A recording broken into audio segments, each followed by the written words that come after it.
Բարի երեկո, Ազատության ուղիղ եթերում լրատվական կենտրոնն է, դիտեք այսօր ծրագրում։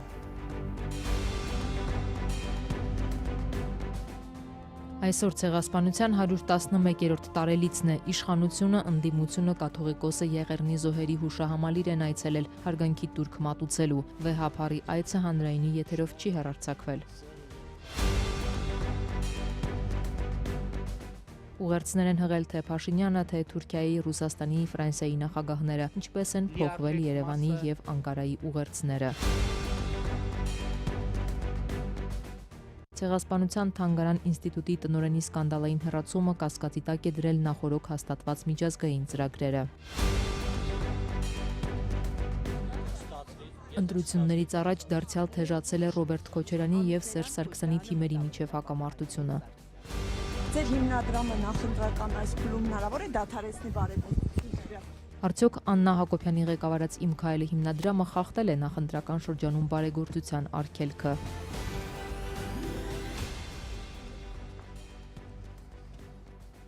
Այսօր հայոց ցեղասպանության 111-րդ տարելիցն է։ Հայաստանը, աշխարհասփյուռ հայությունը, հայոց ցեղասպանությունը ճանաչած այլ երկրներ հիշատակում են այսօրը։ Հայաստանում գտնվողները Ծիծեռնակաբերդի հուշահամալիր են այցելում հարգանքի տուրք մատուցելով ավելի քան մեկ դար առաջ Օսմանյան կայսրությունում ցեղասպանված 1.5 միլիոն հայերի հիշատակին։ Այժմ ուղիղ կապ հաստատենք Ծիծեռնակաբերդի բարձունքում աշխատող իմ գործընկեր Ռոբերտ Զարգարյանի հետ, ով օրվա երկրորդ կեսին է հերթապահում։ Ռոբերտ, ողջույն, խնդրում եմ ամփոփիչ, ինչ է տեղի ունեցել այս ընթացքում։ Բարի երեկո Տաթևիկ, օրվա երկրորդ կեսին մոտ 2-3 ժամ առաջ արդեն երկրորդ եւ երրորդ նախագահները եկան Ծիծեռնակաբերդ, քաղաքական գլխավոր դեմքերը օրվա առաջին կեսում էին այստեղ առավոտյան ժամերին։ Սերժ Սարգսյանը լրագրողների հետ առանձնապես չզրուցեց, ոտքի վրա շատ կարճ հարց ու պատասխան եղավ, իսկ արդեն Ռոբերտ Քոչարյանը, ով Հայաստան դաշինքի վարչապետի թեկնածուն է, համալիրից դուրս գալուց արդեն պատասխանեց հարցերին, ճիշտ է քաղաքական թեմաներին շատ չանդրադարձավ, միայն հենց հայոց ցեղասպանության թեմայի վերաբերյալ հարցերին պատասխանեց, փորձեցինք հասկանալ նրա գլխավորած քաղաքական ուժի դիրքորոշումը, թե արդյոք շարունակելու են պահանջատիրության եւ ճանաչման քաղաքականությունը եւ ընդհանրապես ինչ մոտեցում ունեն, ինչպես են շարունակելու, ինչ տեսակետներ ունեն։ Նա այս հարցին պատասխանեց եւ ասաց, որ միջազգային ճանաչման հարցը լինելու է նրանց օրակարգում, սակայն պահանջատիրության հարցի շուրջ պետք է ավելի զգույշ խոսել, թե ինչ էր ասում երկրորդ նախագահը, առաջարկում եմ հիմա դիտել։ Պարոն Քոչարյան, տեսեք, ասում եք մոռացության մատնել հնարավոր չէ։ Իսկ պահանջատիրության վերաբերյալ, օրինակ ձեր դաշինքը հիմա ինչ մոտեցում ունի, եթե իշխանության գաք, ինչ եք անելու, ձեր քաղաքականությունը ինչպես է կառուցել։ Ծրագրում հստակ արձանագրված է, որ մենք ճանաչման ուղղված ջանքեր ենք գործադրելու եւ այդ փորձը ունենք։ Ճանաչման թե պահանջատիրություն։ Չէ, պահանջատիրությունը խնդրայրուց է իսկապես եւ տվյալ դեպքում մենք չպետք է անցնենք, այսպես հատենք մի գիծ, որը առաջինը իրատեսական չի, երկրորդը խնդիրներ է առաջացնում։ Հիմա շատ է ներկայացվում, որ շատ պրագմատիկ մոտեցում ենք պետք է ունենանք։ Մենք հասկանում ենք, որ սա մի փաստ է, որը ժխտել հնարավոր չի, բայց որի մոռանալ ուղղակի եւս հնարավոր չի մեր ժողովրդին։ Փաշինյանի ուղերձի հիմնական կետերը լսենք, ըստ էության շատ չեն տարբերում ձեր ու նրա թեզերը, միայն դուք նաև ճանաչման հարցը։ Իրոք։ Դե էլի ասում են պահանջատիրության հարցը քիչ ունենա։ Ուրեմն կամ մեր թեզերը չեք լավ։ Չէ, ասում են պահանջատիրության կամ վարշապետի թեզերը չեք լավ ընկալել, բայց ոչի եզրեր չկա։ Տաթևիկ,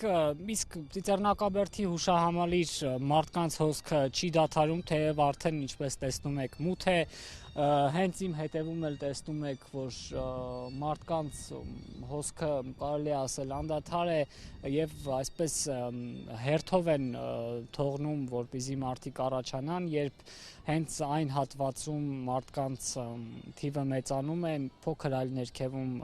ոստիկանները փակում են ճանապարհը, որպեսզի հերթը շատ ավելի հեշտ լինի կարգավորել, թե որքան կշարունակվի այս մարդկանց հոսքը չեմ կարող ասել, իսկ արդեն ներսում եթե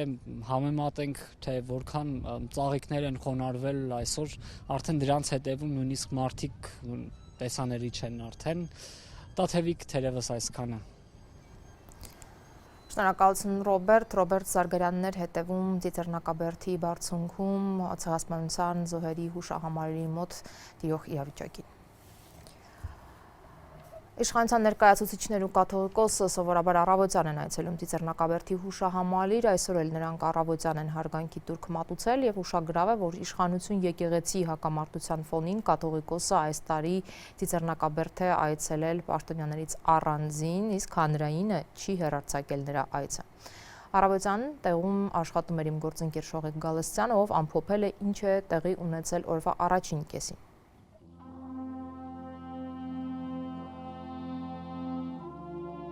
Հայոց ցեղասպանության 111-րդ տարելիցի կապակցությամբ դեպի Ծիծեռնակաբերդի հուշահամալիր տանող ճանապարհները բացվեցին այն բանից հետո, երբ այստեղից հեռացան վարչապետն ու կառավարության մյուս անդամները։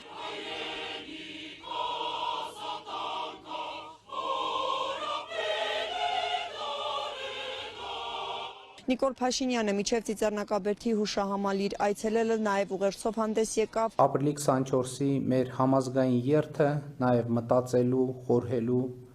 պատմությունը գնահատելու եւ մեծ եղեռնի կրկնությունը թույլ չտալու հաստատակամության դրսևորում է։ Այդ պատմության կրկնությունը թույլ չտալու մեր այսօրը եւ գալիքը լավը դարձնելու համար։ Այսօր մենք հասել ենք այդ նպատակին, այդ թվում նրա շնորհիվ, որ հասկացել ենք, որ չի կարելի թույլ տալ, որ մեծ եղեռնը միջազգային խաղացողների մեկը մյուսի դեմ պայքարի գործիք դառնա։ Վարչապետի այցից անմիջապես հետո Ծիծեռնակաբերդ այցելեց նաև Աննա Հակոբյանը անվտանգության աշխատակիցների ուղեկցությամբ։ Աննա Հակոբյանը, որ որևէ ձևաչափով լրագրողների հետ չի շփվում, հրաժարվեց հարցերին պատասխանել նաև այստեղ։ Անվտանգության աշխատակիցներն էլ իրենց հերթին ամեն ինչ անում էին, որ Հակոբյանին լրագրողները հարցեր տալու հնարավորություն չունենան։ Տիկին Հակոբյան, ձեր հիմնադրամը նախընտրական այս փուլում հնարավոր է դադարեցնի բարեգործությունները։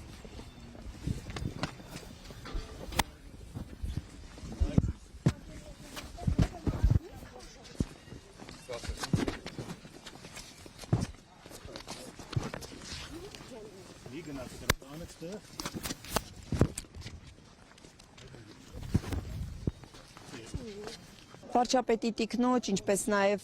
կառավարական պատվիրակության հեռանալուց հետո միայն Ծիծեռնակաբերդի հուշահամալիր այցելեց նաև ամենայն հայոց կաթողիկոսը։ Սա առաջին տարին չէ ի դեպ, որ կաթողիկոսը միայնակ է այցելում Ծիծեռնակաբերդ, նախորդ տարիներին եւս այդպես է։ Իսկ վեհափառը այստեղ կարճ խոսեց լրագրողների հետ, իսկ մինչև այդ նաև տարածվել էր նրա ուղերձը, որտեղ վեհափառը խոսել էր նաև Արցախի մասին։ Սրբոց նահատակած նվիրական այսօրը մենք մեր եկեղեցականից հետ աղոթք առ Աստված բարձրացրեցինք հայցով, որ Տերը իր շնորհը, սերը եւ խաղաղությունը հեղի մեր ժողովրդի կյանքին, որպեսզի ազգս հայոց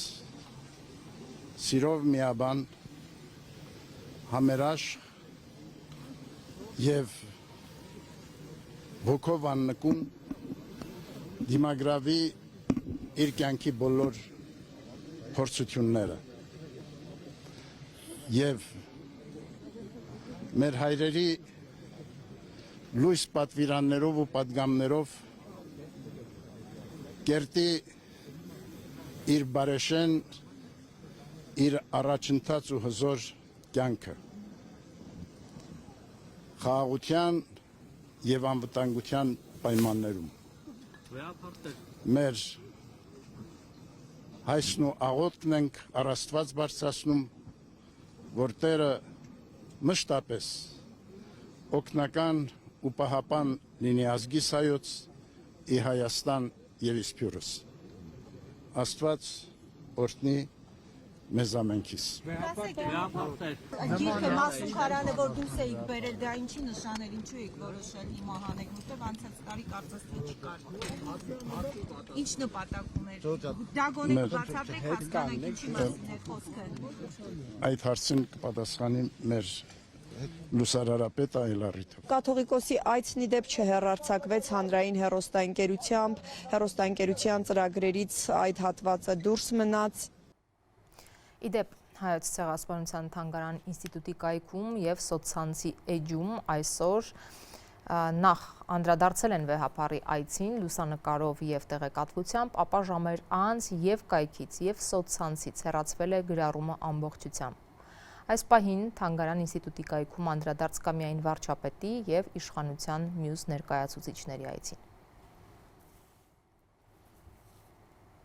Ցեղասպանության զոհերի հուշահամալիր առավոտյան այցելել է նաև ընդդիմադիրների մեծ մասը, նախընտրական այս շրջանում լրագրողները հետաքրքրվել են, թե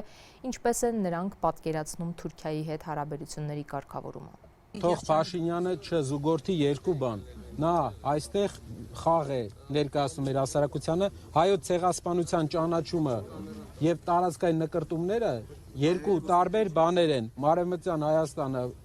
մեր հայրենիքն է, բայց ոչ Հայաստանի Հանրապետությունը չունի որևէ տարածքային նկրտում։ Այցում Արցախը։ Արցախը Լեռնային Ղարաբաղի Հանրապետությունը անկախ միավոր է միշտ եղել եւ Հայաստանի մաս չի կազմել, անկախ միավոր է։ Ծայրահեղությունից ծայրահեղություն կա ուրացությունը ծայրահեղությունը, կա առաջնահերթություն դրոշակի պես բերել առաջին պլան, դա նույնպես ծայրահեղություն է, բայց արտաքին քաղաքական մեր հարցերի մեջ պետք է լինի, որովհետև այն ունի անվտանգային նշանակություն մեր համար։ Օրինակ ինչ որ եղել է հայոց ցեղասպանության ժամանակ 111 տարի առաջ, ինչի մասին է եղել, որ հայերը չպետք է այստեղ ապրեն, մեր համար խնդիր են, հայերին պետք է կոտորել եւ կոտորում են։ Հետո գալիս է օրինակ Արցախում էթնիկ զտում, էլի հայերը չպետք է այստեղ ապրեն, մեզ խանգարում են եւ էթնիկ զտում պետք է լինի։ Հետո գալիս է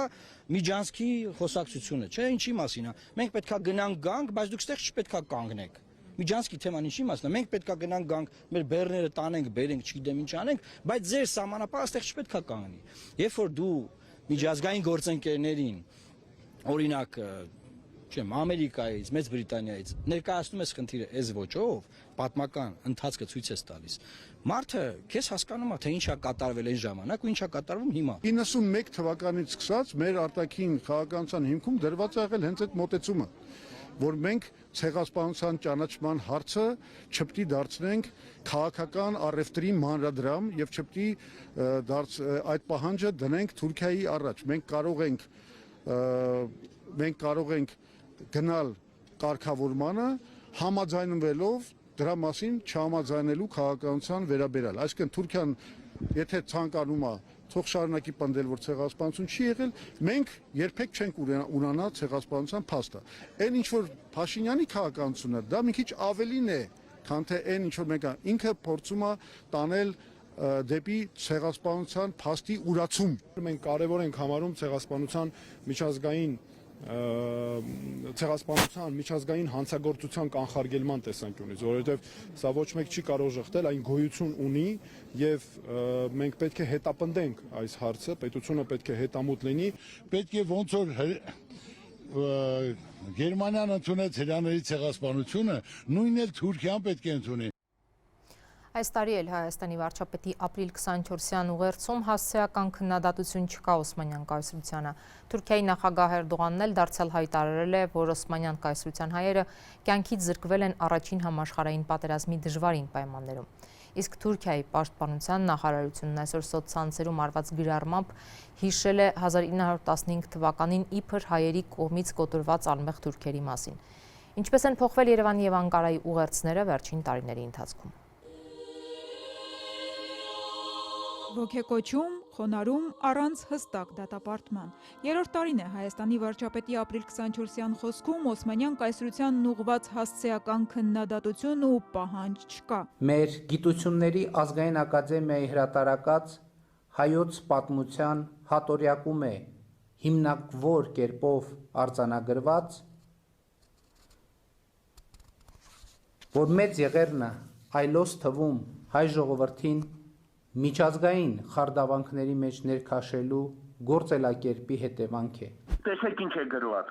Նույն հատորյակի 493 էջում ազգային փոքրամասնությունների նկատմամբ իրականացված եղեռնագործությունները փաստում են, որ Օսմանյան կայսրությունը ցեղասպան երկիր է, որի իրավաճորտը ներկայիս Թուրքիայի Հանրապետությունն է։ Վարչապետի մատնանշած պատմության հատորյակի խմբագրական խորհրդի անդամ պատմական գիտությունների դոկտոր Ամատունի Բիրաբյանը չի հերքում։ Գերտերությունները մեղսակից էին, բայց իրենց պատմաբանների համար անհերքելի էր նաև ով էր տեղի ունեցածի թիվ 1 պատասխանատուն։ Մենք տեղյակ ենք պատմաբաններս, որ մեծ տերությունների խարդավանքի արդյունք էր վերջին հաշվով պատերազմ, որը թուրքերին հնարավորություն ստեղծեց հայ բնակչությանը ոչնչացնելու։ Վերջին անգամ Նիկոլ Փաշինյանը 2023-ին է ուղիղ տեքստով ասել, որ ցեղասպանությունը տեղի է ունեցել Օսմանյան կայսրության կողմից։ Դրանից հետո վարչապետը ապրիլ 24-յան ուղերձներում պնդում է, թե Օսմանյան կայսրությունում 1.5 միլիոն հայերը աշխարհքաղաքական խարդավանքների եւ սին խոստումների զոհ են դարձել։ Կարևորում իր խոսքով ներքին հայեցումը, ինչ պիտի անենք եւ ինչ պիտի չանենք, որ բացառենք ցեղասպանության վտանգը։ Որովհետև աշխարհում յուրաքանչյուրն ունի իր պատմությունը, յուրաքանչյուրն ունի իր արդարությունը, յուրաքանչյուրն ունի իր կորուսյալ հայրենիքը։ Հունիսյան ընտրություններից 2.5 ամիս առաջ այսօր հրապարակված ուղերձում Փաշինյանը նաև պնդում էր, թե այն ուժերը, որոնք հանդես են գալիս կորսված հայրենիքը վերադարձնելու, պատմական սահմանների եւ արդարության վերականգնման կոչերով ու տրամաբանությամբ ի վերջո հասցնելու են պետականության եւ հայրենիքի կորստի։ 2018-ին իշխանության գալուց հետո ու նաև 2021-ի նախընտրական իր ուղերձում մինչդեռ ինքն էր պնդում հազարամյակներ էլ անցնեն, մենք հայերս շարունակելու ենք հիշել եւ աշխարհին թույլ չենք տալու մոռանալ։ Ովքեր էին այդ սարսափելի հանցագործությունների մեղավորներն, ովքեր էին դրա պատասխանատուները։ Պատասխանը միանշանակ է՝ Օսմանյան կայսրության երիտթուրքական կառավարությունը թուրքիզմի եւ պանթյուրքիզմի գաղափարախոսությամբ, որի առանցքային նպատակներից էր մոնոէթնիկ եւ ծավալապաշտական Թուրքիայի ստեղծումը։ Եվ եթե 5 տարի առաջ Փաշինյանը վստահ էր, որ միայն ցեղասպանության ճանաչումն ու դատապարտումն է, որ պետք է կանգնեցնի նոր ոճրագործությունները, այսօր հայտարարում է. պետությունը եւ խաղաղությունն են այն երաշխիքը, որ հայոց ցեղասպանություն կրկին տեղի չի ունենա։ Այս պատմական նպատակը իրագործելու համար մեզ անհրաժեշտ է դադարեցնել հայրենիքի փնտրտուքը մեր պետության, Հայաստանի Հանրապետության միջազգայինորեն ճանաչված 29743 քառակուսի կիլոմետր տարածքից դուրս։ Ունի աշխարհայացքային նշանակություն։ Անցած տարի Փաշինյանն ավելի հեռուն էր գնացել եւ շվեյցարահայ համայնքի հետ հանդիպմանը պնդել. մենք դեռ պետք է հասկանանք, ինչ է տեղի ունեցել հայոց ցեղասպանության ժամանակ, ինչու եւ ում միջոցով ենք ընկալել տեղի ունեցածը եւ կամ ինչու այդ հարցը հայտնվեց խորհրդային Հայաստանի օրակարգում։ Մենք հայոց ցեղասպանության պատմությանն էլ պետք է վերադառնանք, պետք է հասկանանք լավ ինչ է տեղի ունեցել եւ ինչու է տեղի ունեցել։ Ոնց է որ 1939 թվին հայոց ցեղասպանության օրակարգ չի եղել եւ ոնց է որ 1950 թվին հայոց ցեղասպանության օրակարգ հայտնվել է։ 44-օրյա աղետալի պատերազմից առաջ 2020 թվականի իր ուղերձում սակայն Փաշինյանն ինքն էր տվել այս հարցերի պատասխանները։ Առաջին անգամ 1965 թվականին էր, երբ հազարավոր հայեր մայրաքաղաք Երևանում այդ օրը հիշատակի զանգվածային միջոցառում իրականացնելու հնարավորություն ստացան։ Եվ սա կապված էր ոչ միայն խորհրդային միությունում ջերմացման ժամանակաշրջանի, այլև այն փաստի հետ, որ 1946-49 թվականներին շուրջ 100,000 հայեր, հիմնականում հայոց ցեղասպանության զոհերի հետնորդներ, հայրենադարձվեցին Հայաստան։ Դարձան խորհրդային Հայաստանի լիարժեք մասը, բորբոքելով այստեղ անթեղված ցավը, հիշողությունը, կարոտը։ Անցել է 1 դարից ավելի, սակայն առ այսօր Թուրքիան կատարվածի համար ներողություն չի հայցել։ Դա է պատճառը, որ մենք հիշում ենք եւ պահանջում, 20 թվականին հայտարարել էր Նիկոլ Փաշինյանը։ Անցած տարվանից, սակայն, պաշտոնական Երևանը հայտարարում է Հայոց ցեղասպանության միջազգային ճանաչումը Հայաստանի արտաքին քաղաքականության առաջնահերթությունների մեջ այլևս չի մտնում։ Իդեպ Նիկոլ Փաշինյանն այս մասին խոսեց անցած մարտին Երևան եկած թուրք լրագրողների հետ զրույցում։ Մեր պաշտոնական դիրքորոշումը այն է, որ հայոց ցեղասպանության միջազգային ճանաչումը մեր արտաքին քաղաքական առաջնահերթությունների մեջ չի մտնում այսօր։ Կար մտայնություն, որ եթե մենք հրաժարվենք հայոց ցեղասպանության միջազգային ճանաչումից, եթե Արցախյան հարցը լուծվի այնպես, ինչպես պատկերացնում է Թուրքիան, մենք գոնե դրա դիմաց կունենանք բաց սահմաններ, բարեկամություն եւ այլն, չէ՞։ Բայց հիմա մենք տեսնում ենք, որ երկու հարցն էլ Թուրքիան լուծել է իր ցանկացած ձևով, բայց երբ չի էլ պատրաստում սահման բացել։ Չնայած հայ-թուրքական հարաբերությունների կարգավորման շուրջ արդեն 4-րդ տարին շարունակվող բանակցություններին, մինչ օրս ձեռք բերված պայմանավորվածությունները մնացել են թղթի վրա, այդ թվում երրորդ երկրների քաղաքացիների առջև սահմանը բացելու վերաբերյալ։ Շաբաթներ առաջ Հայաստանի խորհրդարանի խոսնակը Թուրքիայում հրապարակավ հայտարարեց, Անկարան այս հարցում Ադրբեջանի շահերով է առաջնորդվում։ Փոփոխություններ չկան նաև հայտարարությունների մակարդակով առնվազն ապրիլ 24-յան ուղերձների։ Ինչպես եւ նախորդ տարիներին, այսօր էլ Թուրքիայի նախագահ Էրդողանը ցեղասպանություն եզրույթը չի հիշատակել։ Հայոց պատրիարք Սահակ Մաշալյանին հղած ցավակցական նամակում նա գրել է. Օսմանյան կայսրության փլուզումն ուղեկցվել է բախումներով, հրոսակախմբերի շարժումներով, ահաբեկչություններով, համաճարակներով, ինչի ընթացքում էլ ի թիվս այլ ժողովուրդների, նաև հայերն են խորը ցավեր կրել։ Ինչպես նախորդ 5 տարիներին, այսօր էլ ապրիլ 24-յան հիշատակի միջոցառումները Ստամբուլում արգելվել են։ ԱՄՆ նախագահ Դոնալդ Թրամփը իր ամենամյա ուղերձում հայոց ցեղասպանությունը դարձյալ անվանել է մեծ եղերն, զերծ մնալով ցեղասպանություն եզրույթի օգտագործումից։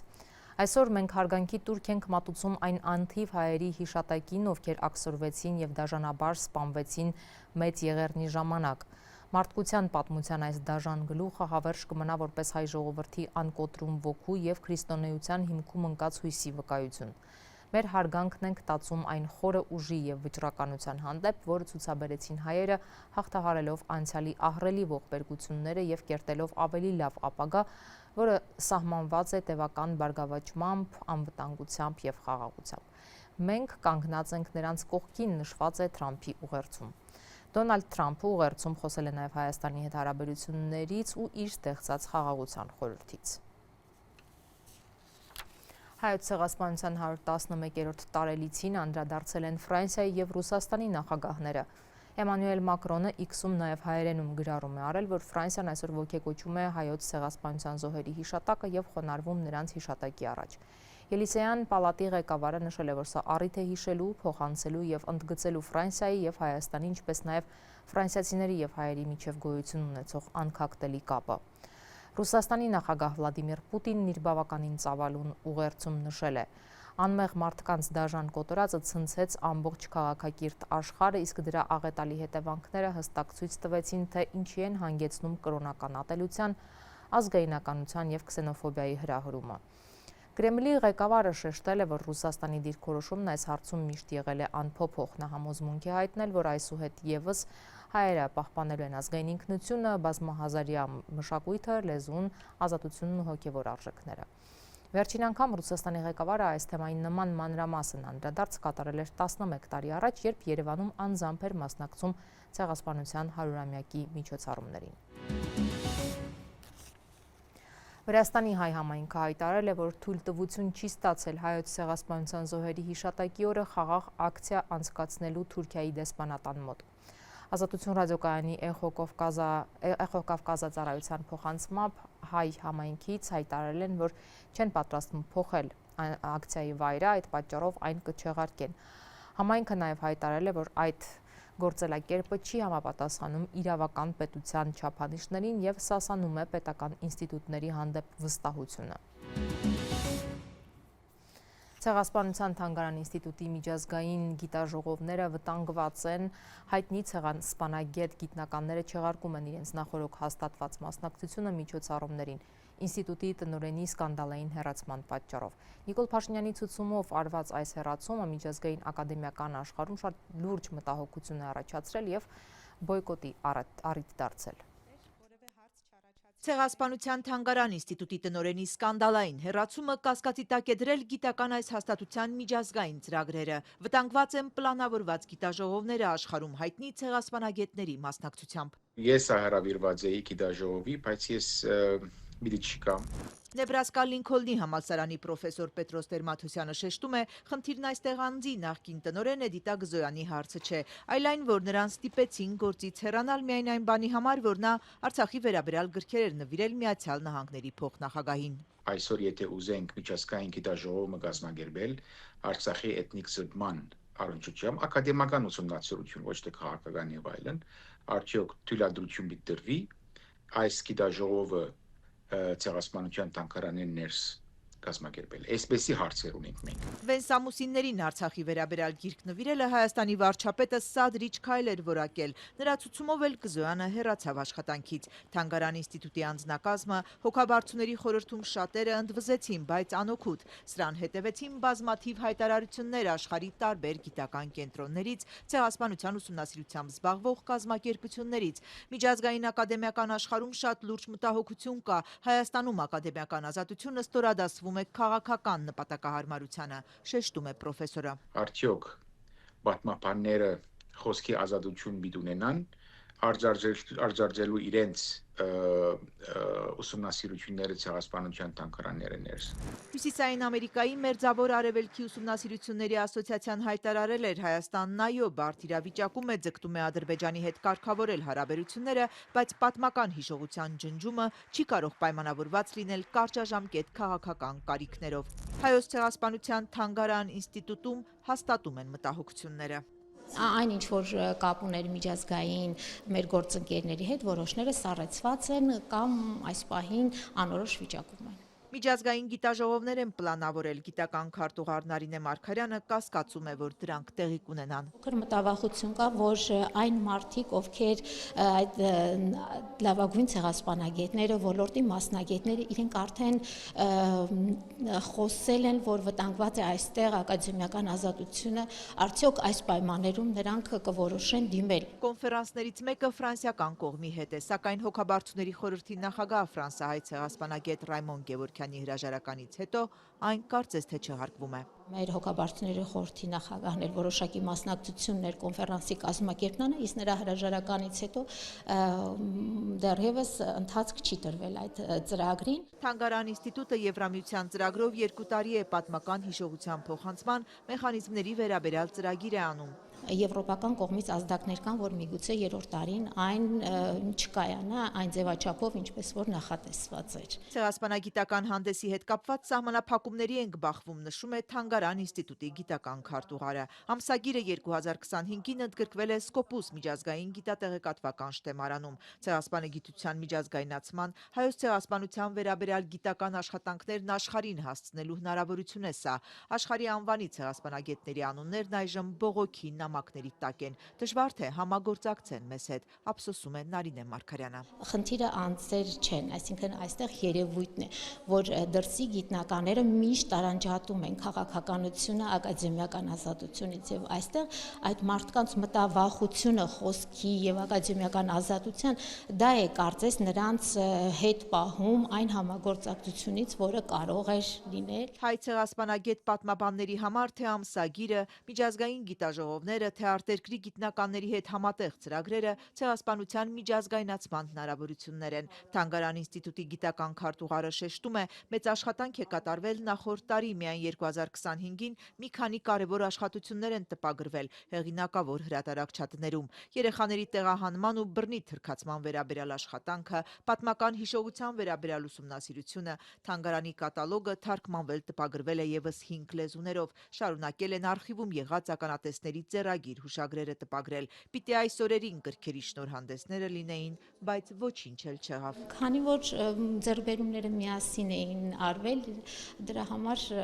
արդեն այդ հարցը չքննարկվեց։ Նարինե Մարգարյանը շեշտում է ցեղասպանության հարցն արտաքին քաղաքական գերակայությունից հանելու, Արցախի հարցը փակելու վերաբերյալ իշխանության հայտարարություններն այնուամենայնիվ չեն փոխել Թանգարան ինստիտուտի նախկինում սկսած ծրագրերի ընթացքը։ Մինչ այս պահը մենք որոշակի սահմանափակումներ չենք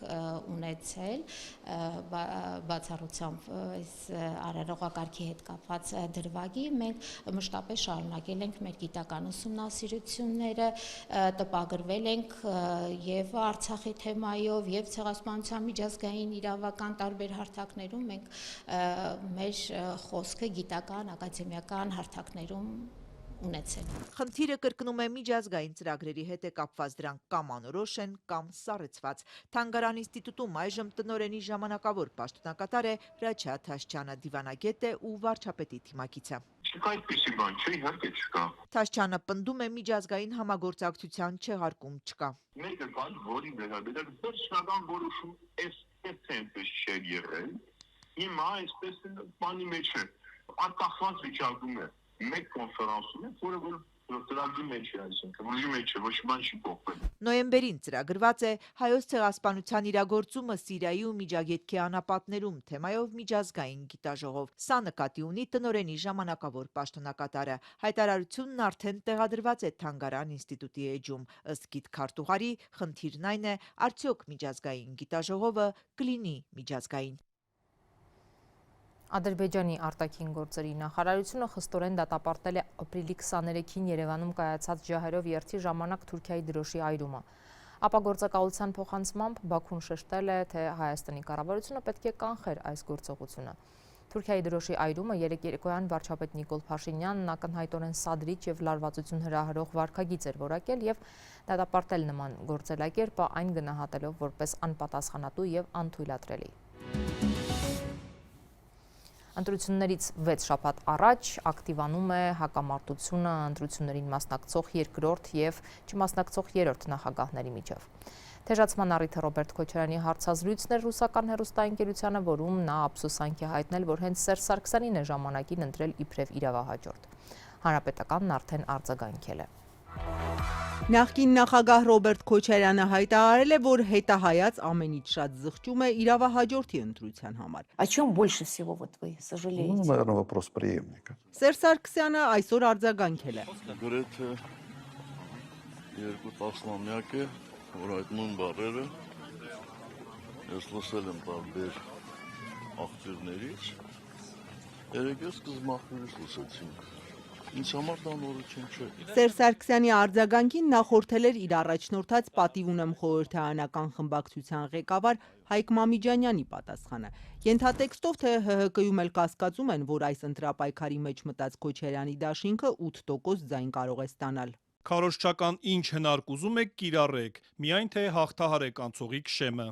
Ռուսական RTV-ային տված հարցազրույցում Հայաստան դաշինքը գլխավորող Ռոբերտ Քոչարյանի այս հայտարարությունը կրկին ջրի երես հանեց երբեմնի դաշնակիցների, նրա եւ Սերժ Սարգսյանի միջև տարիների հակասությունները։ Ստանձնելով Հայաստանի Հանրապետության նախագահի պաշտոնը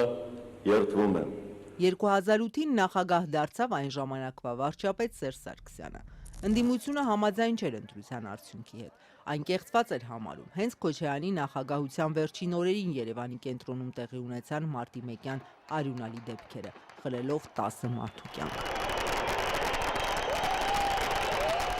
Քոչարյանի երեկվա հարցազրույցի հրապարակումից ժամեր առաջ Սերժ Սարգսյանի հայտարարությունն էր տարածվել հրաժարականի 8-ամյակի կապակցությամբ, որտեղ երրորդ նախագահը օգտագործել էր ոխերիմ ընկերներ արտահայտությունը, թե նրանց կողմից իր հրաժարականի մասով մանիպուլյացիաներ են եղել։ Երկար ժամանակ Սերժ Սարգսյանն ու Ռոբերտ Քոչարյանը կողմնակիցների հետ վիճում էին, ով բերեց Նիկոլին հարցի շուրջ։ Չափազանց մեծ բաներ, ասենց հակում կար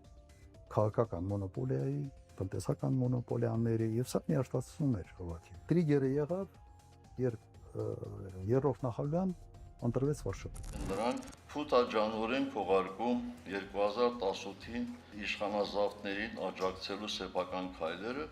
իսկ միգուցե գալիք ընտրություններից առաջ պարզապես փորձում են ընդդիմադիր ձայներ փախցնել։ Ով բերեց Նիկոլին վեճը, անցած տարի փոխակերպվեց ինչպես հեռացնել Նիկոլին տարաձայնությամբ։ Բացվեց իմփիչմենթի թեման։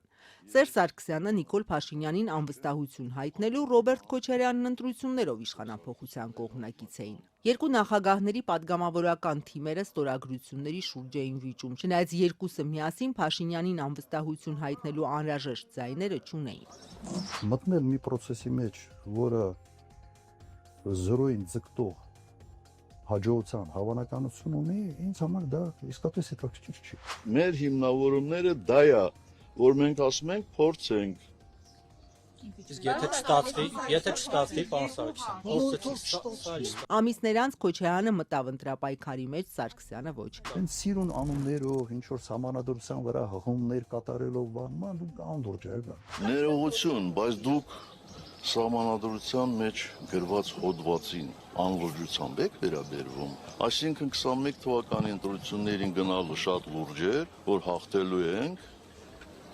իսկ իմպիչմենտ անելը անլուրջ է։ Մի քանի օր առաջ Սերժ Սարգսյանի փեսան քրեական գործերով հետախուզվող Միքայել Մինասյանը Facebook-յան գրառմամբ Փաշինյանի կողքին Քոչարյանին Հայաստանի գերեզմանափոր անվանեց։ Երկրորդ նախագահի մեթոդները ռեպրեսիվ անվանեց, իսկ մարտի 1-ի պատասխանատու եւ Քոչարյանին եւ այն ժամանակ ընդդիմադիր Փաշինյանին։ Քոչարյանի թիմակից Հայաստան դաշինքի ընտրական ցուցակում ընդգրկված Բորիս Թամոյանը պատասխանեց։ հայերենի համար 5, բովանդակության համար 2։ Այս գրառումներով ինչ է փորձում անել Միքայել Մինասյանը։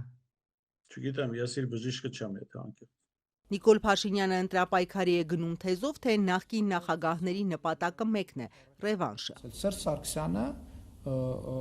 Հայ Միչայելոց այդ որ ասում են չի մասնակցում ընտրություններին, դա կեղծ թեզ է։ Նախորդ ընտրություններում պատիվունևորեն ունեմով էր մասնակցում Սերժ Սարգսյանը, այս ընտրություններում մասնակցում է ուժեղ Հայաստանով։ Այսօրվա ընտրական գործընթացում նրանք ուզում են ռևանշի հասնեն եւ վերականգնեն 2007 թվի 2006 թվի կոալիցիա։ Դաշնակցություն, ԲՀԿ, Հանրապետական։ Ուրիշ պատմություն չկա սրա տակ։ Հունիսի 7-ի ընտրություններին ընդառաջ ընդդիմադիր բևեռներին չհաջողվեց միավորվել, իսկ Նիկոլ Փաշինյանը իշխանության 8-րդ տարում դեռ նախկինների թեզի վրա է իր քաղաքական պայքարն առաջ մղում։ Այն պահից, երբ հաստատվեց ընտրությունների օրը, քաղաքական այս կամ այն ուժի հետ ասոցացվող կազմակերպություններին արգելվում է բարեգործություն անել։ Արդեն իսկ արգելված բարեգործության մեղադրանքով կան ձերբակալված ընդդիմադիրներ, բայց այս ընթացքում նաև բարեգործություն է իրականացնում վարչապետի կնոջ Աննա Հակոբյանի եւ նրա ղեկավարած «Իմ քայլը» հիմնադրամը։ Անկախ դիտոր դաշինքը եւ ընդդիմադիրները բազմաթիվ դրվագներ են հրապարակել, բայց իրավապահները դրանցով զբաղվել չեն շտապում։ Ինքը Աննա Հակոբյանը այսօր էլ խուսափել է հարցերին պատասխանել։ Տիկին Հակոբյան,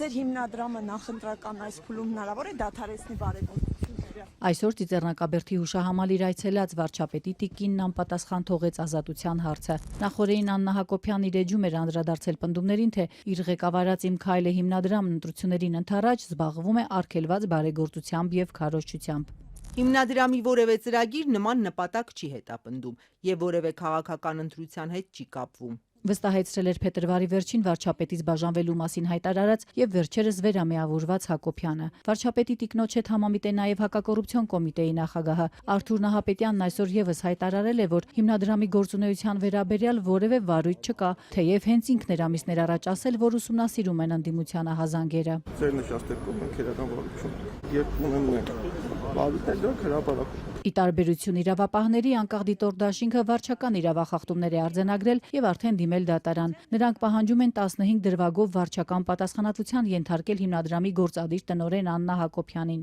Ասոցացվում է քաղաքացիական պայմանագրի հետ, փաստա Աննա Հակոբյանի ասոցացումը եւ այլն, այսինքն այս ամբողջի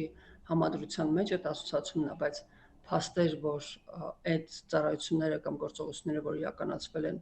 ներառել են իրենց մեջ քարոզչություն, ներառել են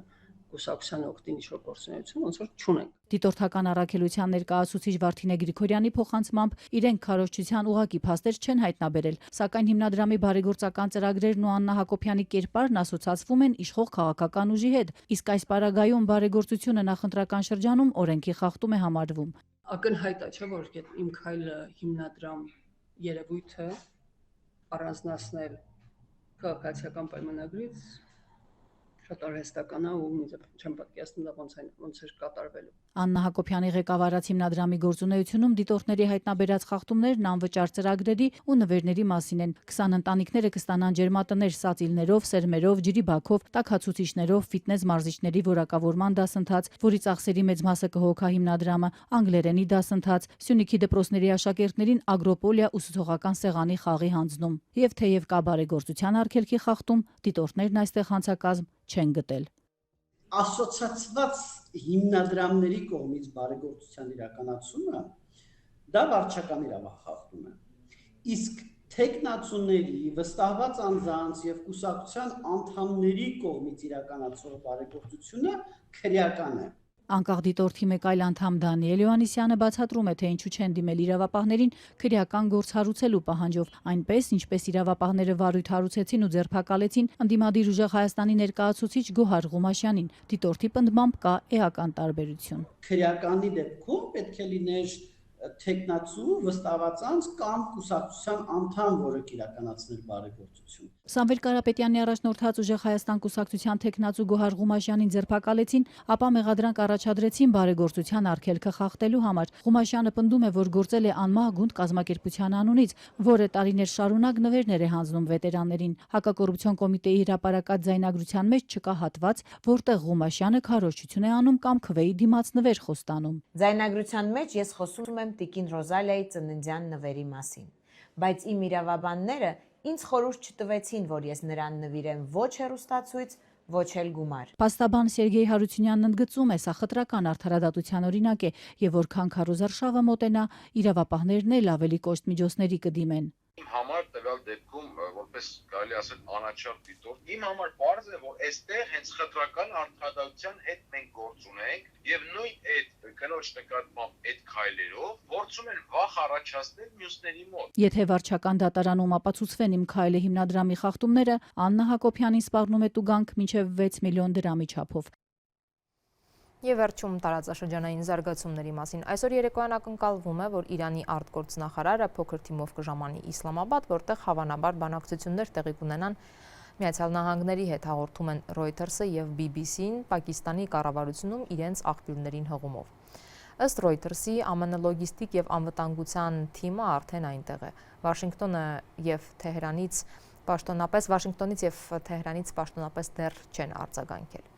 Մինչ այս Աբաս Արաղչին հայտնել էր, որ Պակիստանի իր պաշտոնակցի հետ քննարկել է հրադադարին առնչվող հարցեր,